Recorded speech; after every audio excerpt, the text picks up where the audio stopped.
Muy buenas a todos. Hoy tenemos la gran suerte de contar con el doctor Nicolás Olea. El doctor Nicolás Olea, que es el autor del libro Libérate de tóxicos, donde nos describe, nos cuenta qué son los disruptores endocrinos, dónde están y nos da al final del libro, bueno, recomendaciones para exponernos menos a estas sustancias. Bueno, él es catedrático de radiología, de radiología y medicina física de la Universidad de Granada y dirige un grupo multidisciplinar que estudia medio ambiente y salud con el foco, como no puede ser de otra forma, en disruptores endocrinos. Buenas tardes, doctor. ¿Qué tal? Buenas tardes, un placer estar aquí con vosotros y aprovechar estos minutos para comentar las últimas investigaciones. Bueno, he hecho un repaso muy rápido por tu currículum. A mí me llama sobre todo la atención, ¿no? ¿Cómo llega uno a interesarse por disruptores endocrinos? Pues como ocurren muchas cosas por accidente, siempre que leemos por ahí la historia de gente que cambia el ritmo de su vida y se orienta hacia otra cosa por accidente. Yo he estado trabajando en Bélgica durante 3 años estudiando cáncer de mama. Después me volví a España y me fui a estudiar cáncer de próstata a Boston. Y llevaba sueros de mis pacientes de cáncer de próstata en unos tubos. Entonces, estoy hablando del año 87. Se podía viajar libremente con muestras biológicas y uno podía llevar bombas en la maleta sin que nadie le dijera nada, ¿no? El caso es que empecé a hacer las investigaciones en Boston y todas las muestras salían altamente estrogénicas. Es decir, todos los sueros de mis pacientes tenían una actividad estrogénica muy llamativa y eso era imposible. Tenía que haber diferencia y además eran sueros de varones, no de mujeres. Y tuvimos que investigar por qué todo estaba estrogenizado y después de casi 6 meses de locura nos dimos cuenta que los tubos de plástico donde llevaba los sueros, tubos de un solo uso, de fondo cónico, de tapón naranja, típicos de laboratorio, habían contaminado las muestras con una sustancia estrogénica. Empezamos a averiguar, estoy hablando de años 87-88, y era un componente del plástico, era hormonalmente activo. Empezamos a tirar del hilo, era la primera vez que se hablaba de plásticos con actividad estrogénica o actividad hormonal, y a partir de ahí empezamos a interesarnos en cómo ocurría la exposición humana a contaminantes con actividad hormonal en objetos de consumo y en actividades del día a día. Y desde entonces estamos en el mismo tema, ¿no? Se ha ido publicando mucho y cada vez sabemos más que hay pesticidas, componentes del plástico, aditivos, compuestos de uso común en actividades diarias que tienen actividad hormonal. Bueno, forma curiosa, ¿no? de empezar la Así es. investigación, la verdad. Bueno, ya con lo que hemos dicho sabemos hacia dónde va la entrevista, hacia dónde va la charla, pero ¿podría darnos una definición de disruptor o disruptores endocrinos?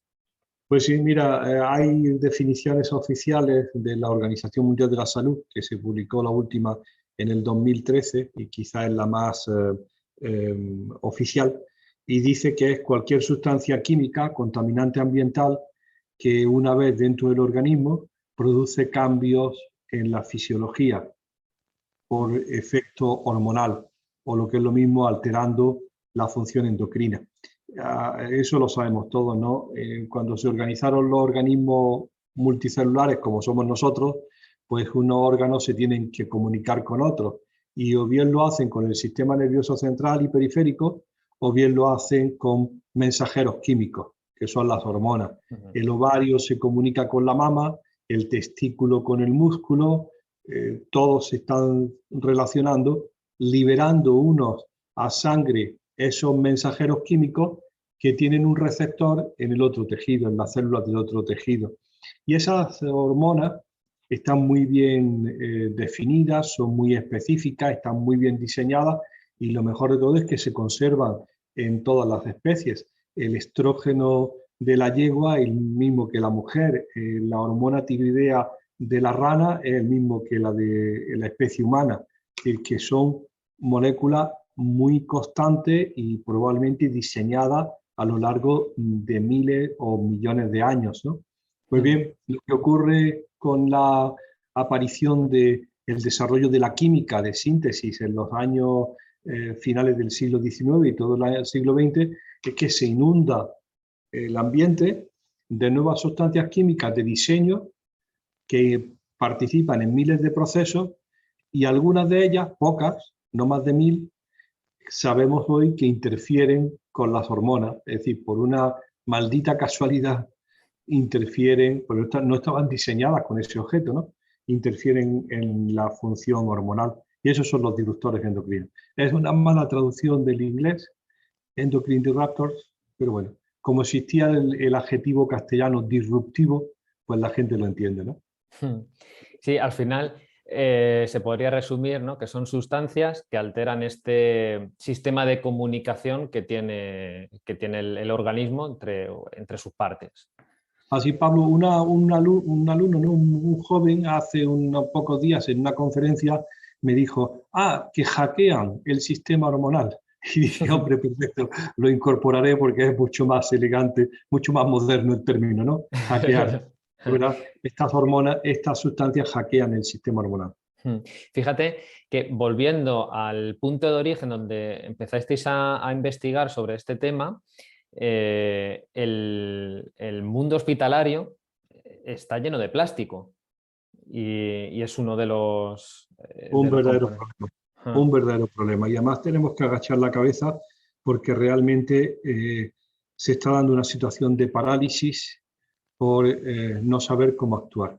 Hay una organización europea interesante que se llama Health Care Without Harm, Cuidados en Salud sin hacer daño, que nos invitó hace unos meses a Bruselas a una reunión para poner todos los resultados sobre la mesa, para ver qué se puede hacer. Acaban de sacar un documento muy bonito, muy pequeño, sobre cómo evitar la exposición a disruptores endocrinos vía alimentaria en el medio hospitalario, para empezar por lo más sencillo. En lugar de empezar por los bolsos de suero o los sistemas de inyección endovenosa, pues dicen, bueno, vamos a empezar con el plástico que rodea la comida, y dan recomendaciones pues tan sencillas como que en los bancos de leche materna que hay en los hospitales para alimentar a los niños prematuros, pues es sacar de toda la línea de procesamiento el plástico y volver otra vez al cristal, ¿no? A lo mejor son recomendaciones muy sencillas, con un enorme valor y sin gran coste económico, ¿no? Pero que sí es cierto, el medio hospitalario es una asignatura pendiente. Sí, pero eso, son pequeñas acciones con poco coste, pero que pueden tener gran impacto. Absolutamente.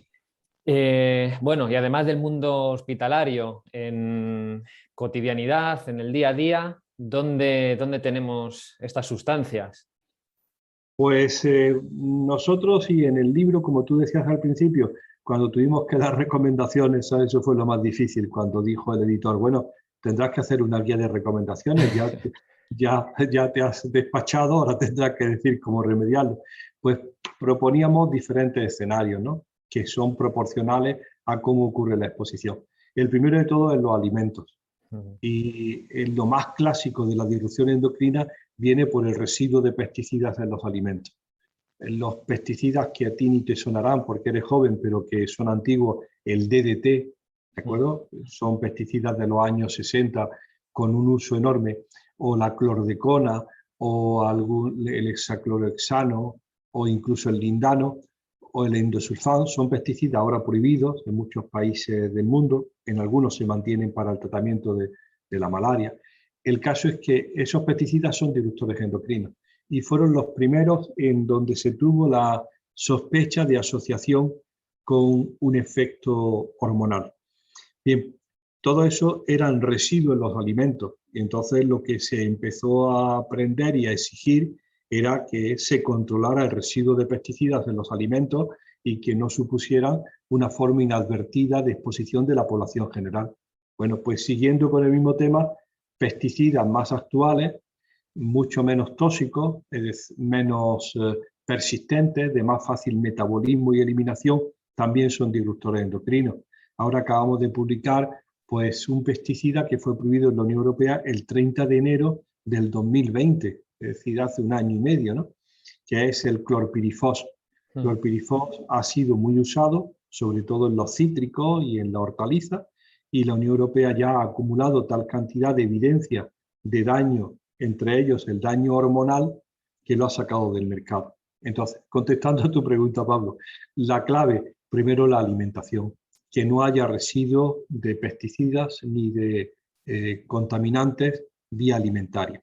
La segunda parte de la alimentación, que es toda una novedad, es el residuo de plásticos que se incorporan a los alimentos, o en el procesado, o en la preparación, o en el embalaje y la venta, pues que ahí pues están desde componentes de los sartenes antiadherentes, están los perfluorados, a componentes de el plástico con que se envuelven determinados alimentos o bueno, todo lo que hay en la preparación y en el embalaje. Entonces, resumiendo, alimentación parecería ser una de las fuentes más importantes de exposición a disruptores endocrinos y el control está bastante bien establecido en cuanto al residuo de pesticidas, mucho menos en cuanto al residuo de compuestos o de materiales en contacto con el procesamiento de los alimentos. Y a día de hoy, en cultivos en la Unión Europea al menos, se ha prohibido, lo que decimos hace un año, el clorpirifos. Se están utilizando agroquímicos que en mayor o menor medida sean disruptores endocrinos. Pues mira, la lástima de todo es que a pesar de los 23 años de investigación y de presión a la Unión Europea para que regule en función de la actividad hormonal, te va a quedar de piedra. Aún siguen sin utilizarse el efecto hormonal como un elemento de decisión. Los compuestos químicos que están en el mercado se regulan porque son carcinogénicos, producen cáncer, son mutagénicos, producen mutación, son teratogénicos, producen efectos en el feto o tienen toxicidad reproductiva. Pero la disrupción endocrina, agárrate, aún no se considera en el sistema regulador. Es decir, es una lucha titánica entre la evidencia científica y los que tienen el librito de regular. Y no pueden admitir, o son muy reacios a admitir, efecto hormonal como carácter regulador, porque dejaría fuera un montón de productos con un enorme interés económico. Pero la evidencia es abrumadora, ¿no? Hay cantidad de publicaciones científicas que hablan del efecto hormonal de determinados compuestos, pero su sustitución se va haciendo tan lentamente que es desesperante, ¿no? Claro, es decir, la respuesta es sí. Seguimos comiendo. Te lo digo yo para que tú no me parafrases. Respondiendo a tu pregunta, existen compuestos químicos utilizados en la producción agroalimentaria que son disruptores endocrinos actualmente y no están regulados. Sin ir más lejos, y para decirte nombres propios, el gran motivo de discusión, la semana pasada salió publicado en una de las mejores revistas científicas la actividad hormonal del glifosato, el gran herbicida que está siempre discutiendo de si produce cáncer o no produce cáncer, pues un grupo de Manhattan muy importante que lo lidera Shanna Swan publicó exposición de la feto hembra, de la niña, intrauterino y problemas en el desarrollo geniturinario, que son claramente efectos hormonales derivados de la exposición al glifosato. Eso sí, Pablo, son estudios epidemiológicos, es decir, que no son experimentos, son observaciones en poblaciones, y eso a la administración reguladora no le gusta, no le parece bastante convincente. Ellos quieren experimentos. Como no se puede experimentar con humanos, pues experimentitos con animalitos. Y como no los hacen, pues al final le falta esa clave de evidencia y se protegen en esa falta de información para vivir más felices, ¿no? Claro. Y Y eso, hablando con organismos que hablamos de la Unión Europea, no sé en Estados Unidos, pero además consumimos alimentos que vienen de África, de Sí, otras regiones que además tendrán menos regulación. sí, mira, la Unión Entonces, Europea es quizá la más, bueno, de las reglamentaciones. Yo digo, afortunadamente España está en la Unión Europea y así formamos parte del gran consorcio donde otra gente con mayor sensibilidad es más exigente, como los daneses o en algunas ocasiones los alemanes o incluso los franceses, ¿no? La Unión Europea regula el residuo de pesticidas en los alimentos. La Autoridad Sanitaria Europea, la EFSA, y la Autoridad Sanitaria Alimentaria española, la ESAN, pues hacen análisis reglados e informes anuales del residuo de pesticidas. Y nosotros sabemos que en Europa el 36% de los alimentos tienen uno o más residuos de compuestos químicos, pero dentro de la legalidad, los límites dentro de la legalidad. Y solamente un 4% tienen alguno por encima de la legalidad. Eh, Como tú has dicho muy bien, esos que se pasan en muchas ocasiones son productos de importación que vienen de fuera, alguna fruta exótica o algo que viene de fuera del continente europeo. Pero en Europa está muy regulado, por lo menos dentro de su creencia de lo que es bueno y legal. Es decir, hay poca ilegalidad, muy poca. Pero no obstante, nosotros decimos, a ver, Pablo, ¿cuántos residuos dentro de la legalidad puede haber en el plato del día? En el primer plato, segundo plato y postre. Pues los franceses que lo hicieron hace unos meses en el proyecto Generación Future, vieron que un niño comiendo sano y con comida de un supermercado del sur de París se metía todos los días 86 residuos, porque hay muchos residuos químicos de sustancias que se han añadido a los alimentos para su producción, que nos gustaría saber si el efecto tóxico es el efecto combinado. Eso que para todo es evidente, para ti y para mí sería lógico, no se regula de esa manera. El efecto cóctel no se tiene en consideración. Se tiene en consideración productos de forma individual, tomados uno a uno. Y entonces te das cuenta que la regulación debía de ser mucho más estricta, ¿no? Te he escuchado decir, no sé, alguna conferencia, también he leído, que en los cultivos de trigo y otros cereales, que son de los campos más contaminados, y claro, Sí. no solo para consumo humano, sino también que es con lo que se alimenta al ganado.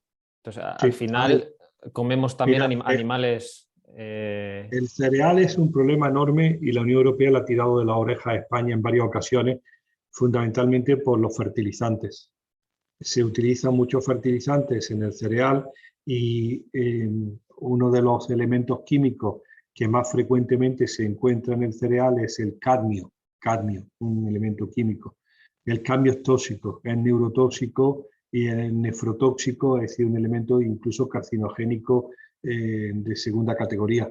Y gran parte de esa contaminación no viene del procesamiento, sino que los fertilizantes que se están utilizando en Europa tienen en muchos de los casos residuo de cadmio y se incorpora a la tierra y entonces el cereal lo atrapa. Te voy a decir un dato que te va a quedar de sorpresa. En todos los estudios epidemiológicos que hacemos, el mayor factor de riesgo para estar contaminado por cadmio, ¿sabes cuál es? El tabaco.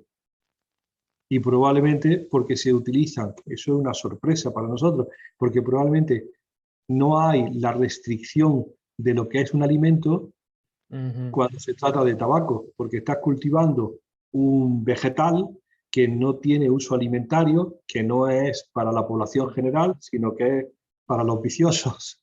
Entonces, pues probablemente la limitación de esos fertilizantes y de esos compuestos químicos es menor o está menos restringida porque no es para niños, no es para población general.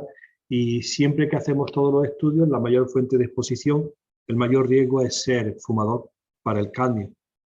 Después hay otro. Sí. Y uno está pensando en las pilas de níquel-cadmio, ¿de acuerdo? Muy cuidadoso llevando las pilas al contenedor de las pilas, pero resulta que te entra la contaminación por el cereal. No sé si recuerdas, te lo cuento porque es una anécdota, pero es de esas cosas que pasaron antes de COVID y que ya se le han olvidado a la gente. El 17 de diciembre del año 19, del 2019, salió por toda la prensa una nota de que no chupáramos las cabezas de las gambas, Sí, es porque verdad. eran un riesgo del marisco, ¿de acuerdo? Porque Sí. era un riesgo de exposición a cadmio. Entonces, afortunadamente para las gambas llegó COVID y ya eso pasó a un segundo lugar. Ya en el año 20 estábamos todos tan preocupados por no enfermar de la gripe que al final nadie hablaba de las gambas, pero las gambas siguen estando contaminadas porque nosotros hemos contaminado los ríos y el mar, y esos moluscos, esos peces o esos moluscos o esos mariscos incorporan el cadmio. Otro de los disruptores que quería tocar es el metilmercurio de los pescados grandes. Así es. Es también una nota pre-COVID. Yo digo siempre en mis diapositivas, pongo 2019 hace, y la gente dice antes de Cristo. Digo, no, antes de COVID, pues como si fuera un tiempo pasado. Y también, si el otro fue en diciembre, esta nota de AESAN y comunicado oficial fue de noviembre del 19, cuando de nuevo la Agencia Española de Seguridad Alimentaria tuvo que salir a dar recomendaciones para que mujeres en edad fértil que quieran quedarse embarazadas, mujeres embarazadas, niños lactantes, niños y jóvenes no consumieran determinadas especies de pescado por el alto contenido en mercurio y el riesgo de exposición en los momentos críticos del desarrollo. Y en la lista estaba el atún, el mero, todas las variables de tiburón, entre ellos el cazón y el pez espada, porque son todos los casos peces grandes, gordos, que están en la punta de la escala de depredadores y tienen años y mucha grasa. Entonces se van acumulando el mercurio dentro de esos organismos y consumir, como se hacía antes en Levante, no sé si lo sabes, que era muy típico recomendar para las valencianas y las levantinas comer al menos 1 o 2 veces a la semana pez espada, que ellos llaman emperador, durante el embarazo, por lo riquísimo y lo bueno que era para los componentes sanos de ese pez, pero eso significaba que estaban expuestas al mercurio. Es decir, que la situación es difícil de tratar porque por un lado están las buenas características que tienen alimentarias determinados productos, pero el problema de la contaminación a metilmercurio, en el caso que estás diciendo, eso se sigue manteniendo y es una orden que le dio Europa a España y Portugal por ser los grandes países consumidores de pescado de la Unión Europea. Y no se ha resuelto porque nada se puede hacer para disminuir la exposición de peces que ya están contaminados. Peces que, como tú sabrás, se han contaminado porque los sedimentos de los mares están contaminados por mercurio derivado de la actividad industrial, ¿no? Sí, y nosotros los clínicos, los sanitarios, recomendando latas de atún por sus Pues mira, características saludables, ¿no? tú lo sabes que hemos hecho referencia en varias ocasiones a las publicaciones del grupo de epidemiólogos españoles que se unieron para hacer un estudio y dar unas recomendaciones en el consumo de atún.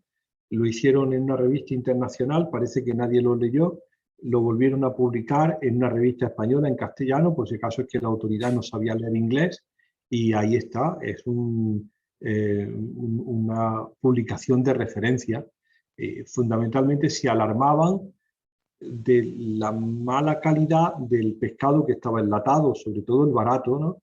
Porque eran especies de peces que en algunos casos no correspondían a lo que decía la etiqueta y fundamentalmente se estaban enlatando peces gordos y viejos y grasos. y el contenido de mercurio se describía. Yo siempre que me pregunta la gente en las reuniones, pero entonces si todo está mal, ¿qué es lo que comemos? Pues yo he comprado esta mañana en el supermercado caballa.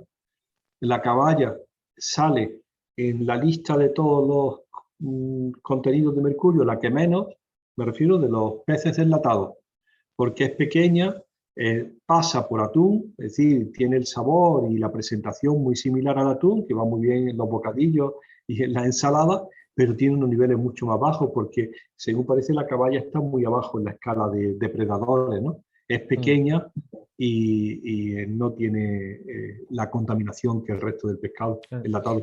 Entonces, caballa, sardina, Sí. peces pequeños, ¿no? Caballa, digo caballa y no sardina por ponerlo en el grupo de aspecto atún, ¿no?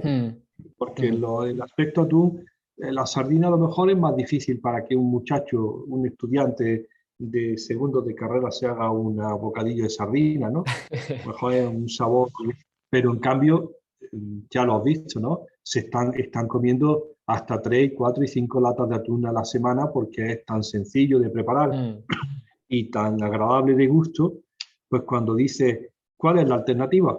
La alternativa sería que el productor controlara el nivel de mercurio en lo que está metiendo en la lata, pero como no lo acepta, no acepta ni su responsabilidad, ni sus riesgos, ni lo analiza, ni te lo dice, ni lo comunica, pues dirá, bueno, dejaremos de comprarlo y compraremos caballa, ¿no? ¿Esa solución para los pescados, para el tema vegetales? El tema vegetales está clarísimo. Mira, nosotros tenemos unas recomendaciones para la comida. Después de oír a la gente, nosotros, acuérdate, estamos en un hospital y estamos lejos muchas veces de las recomendaciones dietéticas. Pero las recomendaciones son siempre, a ver, 5, come de proximidad. ¿De acuerdo? Mi mayor ejemplo de comer de proximidad es los kiwis ecológicos de Nueva Zelanda. ¿De acuerdo? De acuerdo. Probablemente los neozelandeses son limpísimos y si te dicen que es ecológico, realmente es ecológico. Pero tener que hacer 20.000 kilómetros el kiwi para que a ti te alivie el estreñimiento, como yo digo siempre, eso no es sostenible. Poner una fruta a 20.000 kilómetros de distancia, eso no es sostenible porque el gasto de energía, la huella de carbono de ese transporte es una locura, ¿no? Bueno, entonces, come de proximidad, lo que haya cerca de tu pueblo. Dices que vivo en Madrid. Bueno, pues cerca de Madrid y en España no es tan grande, puede haber suministradores a 100, a 200, a 300 kilómetros que se considera para una gran capital como en Madrid proximidad. Es decir, proximidad, es que muchas veces quieren sacar las cosas de quicio y se creen que proximidad es solamente la huerta que hay al final de la calle de tu pueblo, ¿no? Proximidad. Come de proximidad. Come de temporada. ¿De acuerdo? No le pidas peras al olmo. Come de temporada y come lo que hay porque tienes mayor probabilidad de que se hayan utilizado menos compuestos químicos para su producción y fundamentalmente para su conservación. ¿De acuerdo? Come de proximidad, come de temporada. Come no procesado. Olvídate de toda la comida rápida y de todo lo que viene en el supermercado, que hay kilómetros y kilómetros de cosas ya preparadas. No hay ningún problema que tú las prepares y que emprendas a hacer cosas. Mira la cantidad de programas de cocina que hay en la tele, ¿no? Ya, come no procesado. Te ahorras una cantidad de química, de conservantes, de estabilizantes, de aditivos, de contacto con materiales de envasado. Come ecológico, ¿de acuerdo? Cuarta, come ecológico. Si puedes, come ecológico. ¿Sabes lo que me dice la gente? Que ecológico es caro. Digo, mira, cuando al precio de lo convencional le tengas que sumar lo que te va a costar la diabetes, el cáncer de mama, el déficit de atención y la hiperactividad y la infertilidad, verás tú como lo ecológico te sale barato. Y por último, la clave. A ver, Pablo, paga el precio justo por tu comida. No sigas con esta historia de estar arruinando, como están arruinando, ayer decían los ganaderos de Granada, tenemos que cerrar, ya no podemos seguir con estos precios de miseria para el litro de leche de 40 céntimos.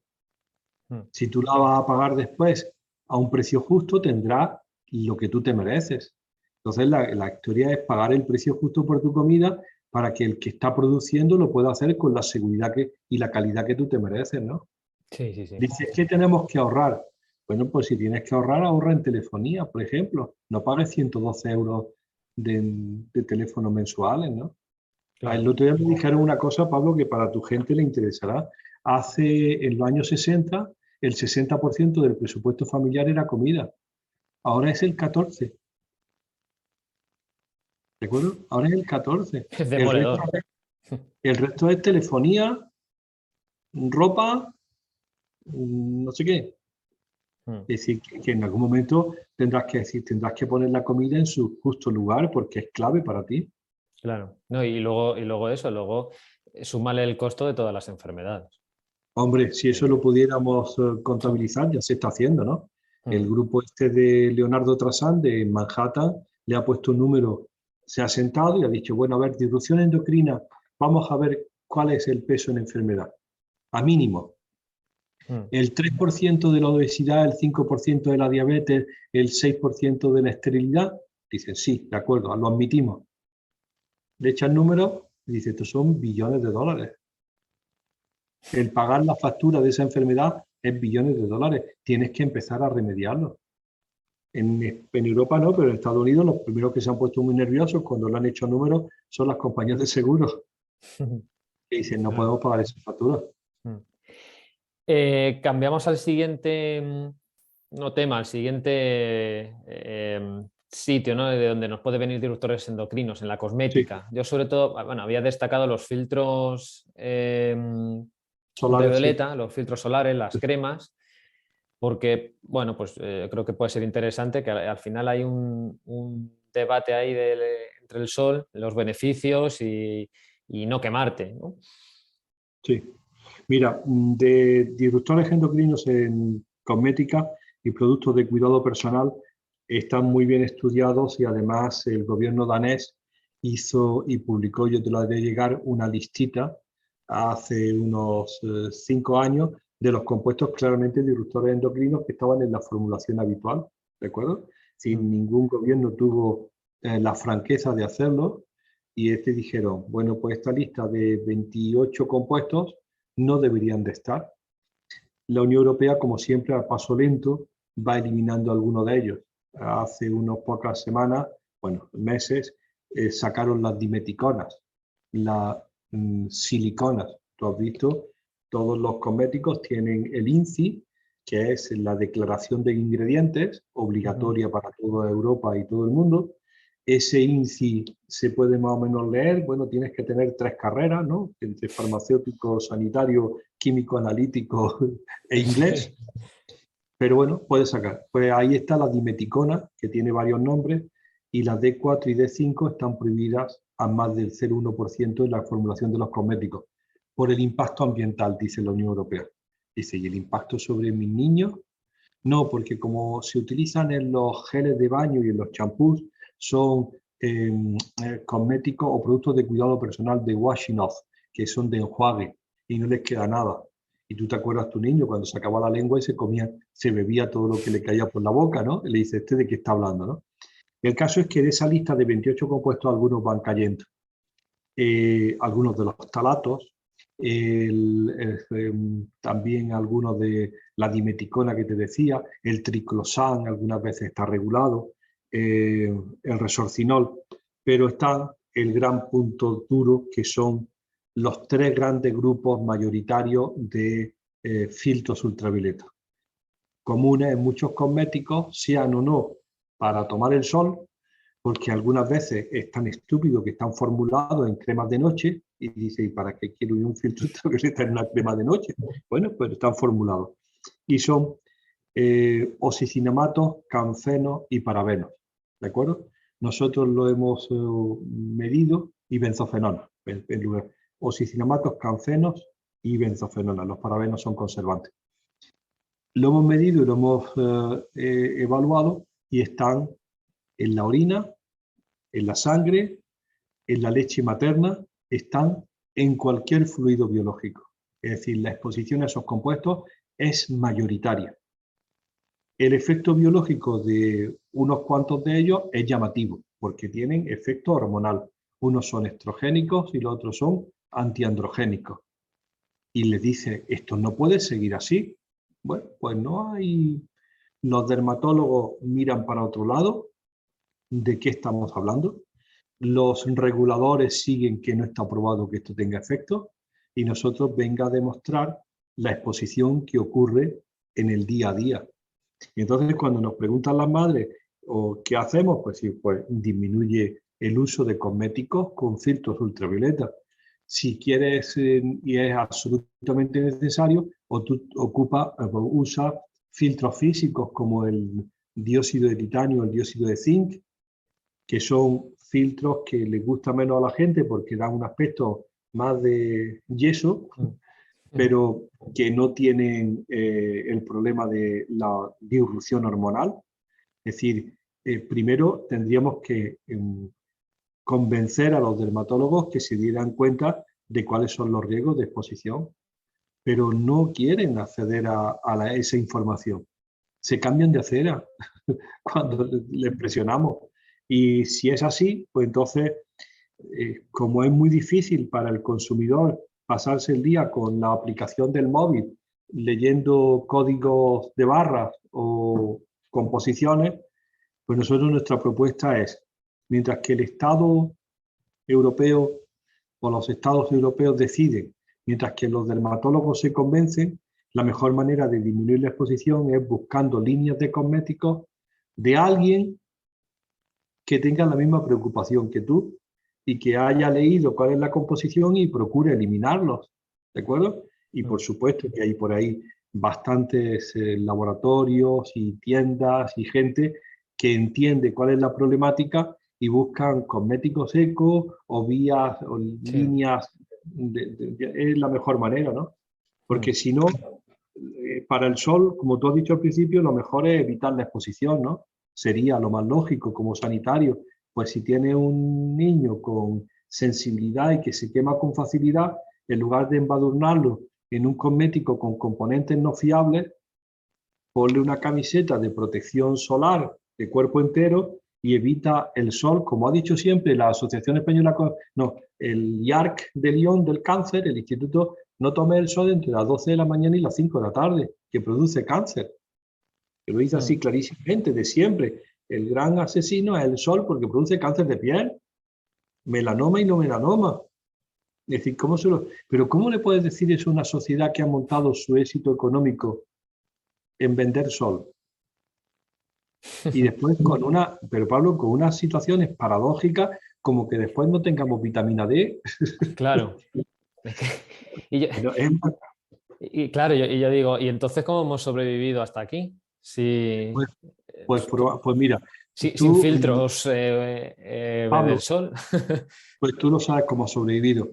Como se busca si eres aficionado a la fotografía, busca fotografía de España en el medio rural 1940 o vamos mejor, 1930. Pues como han ido las españolas siempre al medio rural, con un sombrero, acuérdate una manchega al lado de Madrid, ¿no? Un sombrero que le llega de paja, que le llega a los hombros y la cabeza completamente liada. Y por supuesto de ninguna manera en tirantes. De toda la vida de Dios, los españoles hemos sabido que el sol produce pupas que matan. Y no es que te guste estar blanco, es que el sol produce pupas que matan, produce cáncer. Y entonces los trabajadores del campo han ido con un sombrero enorme que les cubría la cara completa. Desde que se pusieron la gorrilla de tractorista, pues tenemos el cáncer de piel y sobre todo el cáncer de labio, por la insolación de hora y hora al sol, en un sol que de siempre se ha tenido mucho respeto. Tú lo sabes, se ha tenido muchísimo respeto al sol porque el sol producía lesiones graves.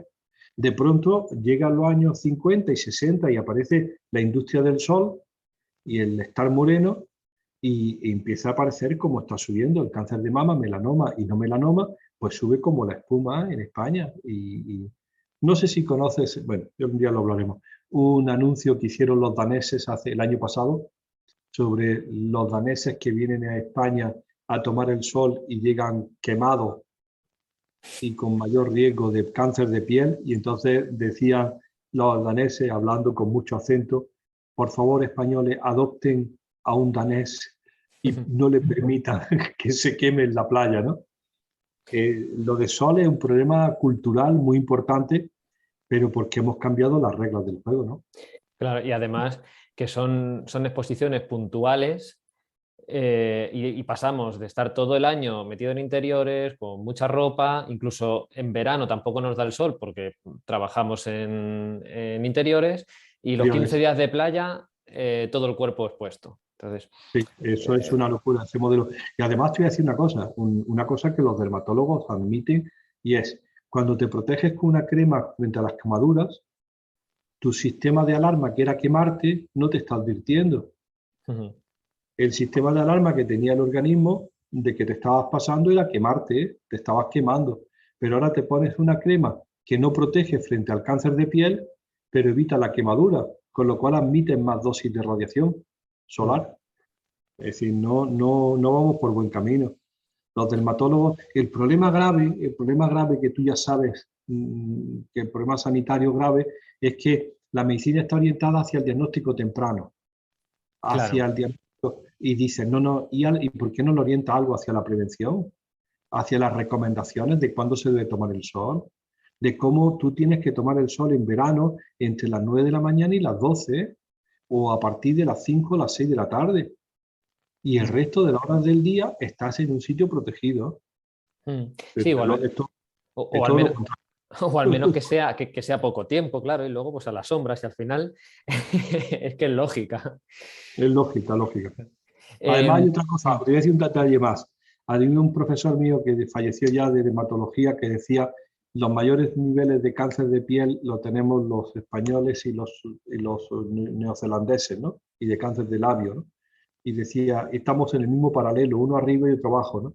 Probablemente demasiado, decía él, demasiado claros para vivir demasiado al sur. Un poquito más moreno no nos habría venido mal, ¿no? es verdad, es Probablemente verdad. habríamos necesitado pues una piel más morena y más protegidos que la piel blanca que tienen muchos de los españoles, ¿no? Otro de los temas que a mí me llama mucho la atención es el de los fármacos. Bueno, no de los fármacos, el recubrimiento que tienen las pastillas para que estén blancas. Y a mí, Sí. y a mí eso me llama tremendamente la atención, ¿no? Que, Pues mira, sí, fármacos, la farmacología sí que es una fuente también importante de muchos de los componentes, desde talatos, todo eso que se llama en la formulación los excipientes. Recuerdo, tú le dices, esto tiene 3 gramos de acetil salicílico, 1 gramo de tal. Pues los excipientes, uno muy frecuentemente utilizado es los blanqueadores, ¿no? Que aumentan el brillo y el aspecto blanco de muchas mezclas que a lo mejor no eran tan atractivas. A la gente le atrae más tomarse una pastilla blanca brillante que algo que fuera de color terroso o de color marrón o algo así, y se hace con aditivos de compuestos blanqueantes. El dióxido de titanio está entre ellos. a mí, vamos, a mí esto me parece escandaloso, ¿no? Que estés Bueno, han sido tomando compuestos algo que supuestamente consumen. para curar, claro, que el Sí, principio pero ten activo en cuenta para... que, pero Pablo, acuérdate que se parte de la idea de que son inertes, porque el efecto hormonal no es objeto de regulación. Claro. entonces, entonces ya está. Si no admites que eso sea un efecto, ¿sabes lo que dicen? Que es que sí, a lo mejor lo admite y dicen, sí, pero es un efecto fisiológico, no significa que sea patológico. ¿Sabes? Entonces, tiene que estar vinculado a enfermedad para que admitan que ese efecto fisiológico es digno de ser mencionado. Y luego hemos pasado por encima antes, hablando de los alimentos, sobre las sartenes antiadherentes. Sí. Y sí quería tocar un poquito. Ese, mira, un problemón enorme porque a la Unión Europea se lo ha tomado muy en serio y eso atañe a un grupo de compuestos que la gente tiene que empezar a conocer que se llaman los perfluorados. Los perfluorados se acorta el nombre como PFOS, PFOS o PFOA, PFOA. Y se habían utilizado durante años como antiadherentes en los utensilios de cocina, entre ellos las sartenes. Pues bien, parte de esos antiadherentes, a fuerza de hacer tortillas francesas, va pasando al alimento y los niveles de perfluorados en la sangre de los españoles pues son muy llamativos, son como uno de los grandes compuestos dominantes en la población española completa y europea. Cuando se empezó a ver cuál es su efecto, son cadenas de carbono con flúor, algunos de ellos son obesogénicos, actúan sobre el metabolismo de las grasas y la diferenciación de las células de los adipocitos. Entonces están señalados como disruptores endocrinos. Tienen un problema enorme, que es que no son solubles en grasa, es decir, no son como el DDT soluble, acumulable en la grasa, pero son acumulables dentro del organismo porque no se saben metabolizar. El organismo no sabe cómo eliminarlo. De tal manera que en la sangre de los españoles y las españolas, cuanto más edad, más tienes. Pero los embarazos y la lactancia producen una limpieza. Esos datos son oficiales, están publicados para toda Europa, se asocian con un efecto tóxico y además se ve que son persistentes, aunque no sean lipofílicos, pero son persistentes, y la Unión Europea decide este año pasado, en el año 20, empezar a acabar con ellos. Y regula con bombo y platillo, con banderas, con todo, 6 o 7 de ellos. El catálogo tiene 260. ¿De acuerdo? ¿Cuánto tiempo te va? Sí. Sí, el que el organismo no los puede eliminar. Esto puede producir una activación del sistema inmune que provoque alergias o enfermedades autoinmunes. Fundamentalmente, pues, todo eso es posible, pero nosotros no lo hemos estudiado. Lo que sí produce es un efecto hormonal continuado, ¿no? Claro. Es decir, que cuando tú, fíjate, es que es durísimo, cuando tú calificas un compuesto como obesogénico, empiezas a plantearte si en la obesidad infantil, cuánto es por el mal hábito dietético, por la mala calidad de la comida o por la presencia de compuestos químicos dentro de la comida que favorecen la obesidad. Y probablemente es todo, ¿no? La falta de ejercicio, el niño delante del ordenador 24 horas al día, comida de basura llena de grasas, mal régimen alimentario, pero también contribuye esa sustancia, ¿no? Y a lo mejor, como tú dices, pues además tiene un efecto de actividad inmunitaria o de producir cierta alergia, pero lo que nosotros estudiamos es que claramente activa los sistemas hormonales, ¿no? Y último tema a debate, el agua de grifo, agua embotellada, ¿no? Porque algunos dicen, oye, que es que el agua de grifo lleva sustancias. Pablo, estamos en el siglo XXI. Mira, en el año 2019, antes de COVID, en el año 2000, acuérdate, en el pasado, la Unión Europea tenía un papel preparado para distribuir para toda Europa. Un mandato. En el año 20, el del COVID, antes de que apareciera COVID, cuando cualquier europeo se siente a la mesa de un restaurante, les servirán una mesa de agua municipal en jarra de cristal. ¿De acuerdo?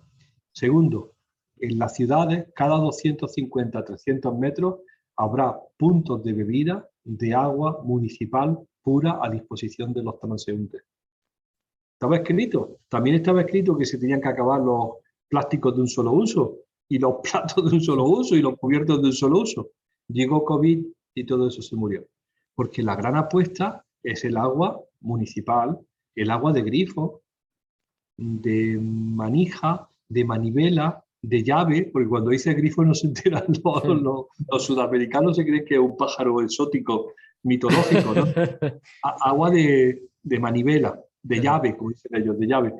El agua de grifo tiene que tener la calidad que tú te mereces. Lo que no podemos hacer ahora, de pronto, en el año 2021, renunciar al agua municipal de grifo, cuando eso fue un avance del siglo XX, que hubiera agua en todos los pisos.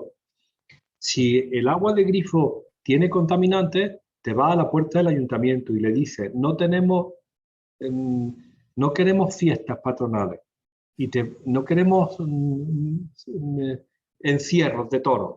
Lo que queremos es que el agua que llegue a mi casa tenga la calidad que yo quiero. Porque unos dicen que tienen nitritos, otros nitratos, otros que tienen pesticidas, otros que saben mal, otros que no sé cuánto. Pues solucionalo. Que las conducciones son antiguas, arréglalas, esa es una prioridad.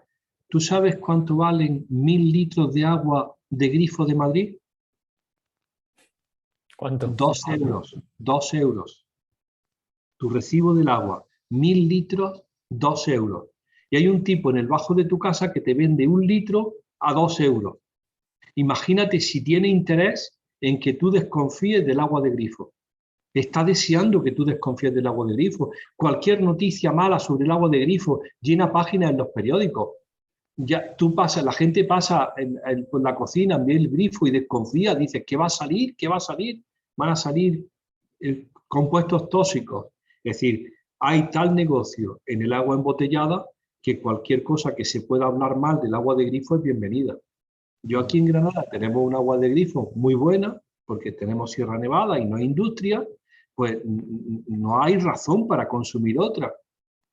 Dice, es que la de Madrid es mala, me dicen mis compañeros, es que no nos gusta, es que tiene sabor, es que tiene no sé qué residuos. Pues bueno, vete al ayuntamiento y le dices, déjate de historias, déjate de inaugurar parques. Yo lo que quiero es agua de grifo de calidad. No puedo renunciar en el siglo XXI a lo que es un derecho adquirido. La Unión Europea le iba a imponer que cuando te sientes en la mesa de un restaurante te iban a poner una jarra de agua de cristal con agua municipal para que empieces con el agua, no en el agua embotellada. El agua embotellada está muy bien para cuando te vas de vacaciones a Uganda. No sé si la gente se va de vacaciones a Uganda, que tiene un miedo enorme a la contaminación bacteriana, pero no para el primer mundo. El primer mundo necesita agua pura, cristalina, potable, limpia en su casa. Y en muchas ciudades es así, ¿no? Y Sí, sí, donde sí. no lo sea, pues se presiona para que lo vuelva a hacer, ¿no? Pero lo que no puede hacer es pagar esos precios por el agua embotellada cuando el agua de grifo te la están poniendo, la más cara de España está en Cataluña, que es 2,60 mil litros, pero en Castilla la Vieja y León es 1,16 euros mil litros.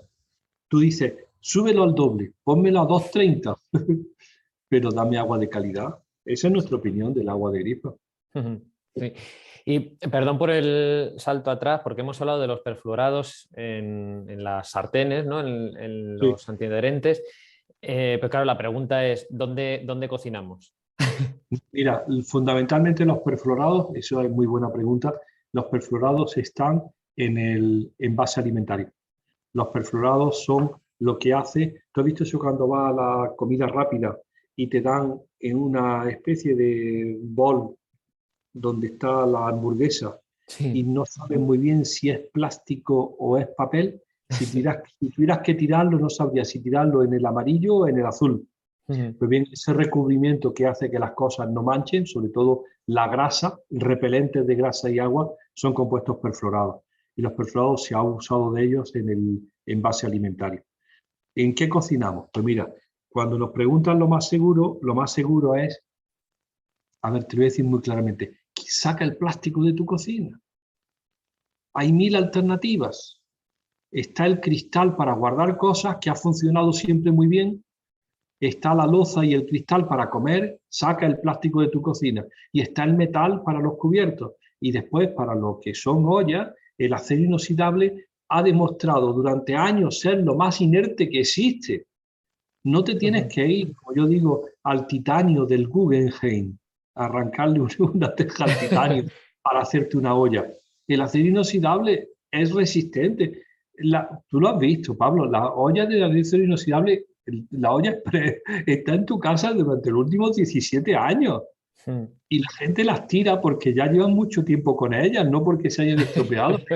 No ceden nada, no son porosas, resisten perfectamente la temperatura, no sueltan iones tóxicos, pues el acero inoxidable es muy buena alternativa y el cristal es la segunda alternativa y la loza la tercera. Cuando tú vas a esos comedores escolares y ves a los pobres niños que les ponen la comida recalentada en una bandeja de plástico, que ya de por sí cubierta con un polietileno que ya sabe a plástico. Cuando las cosas saben a algo es porque están recibiendo monómeros constituyentes de ese material. ¿Qué te crees?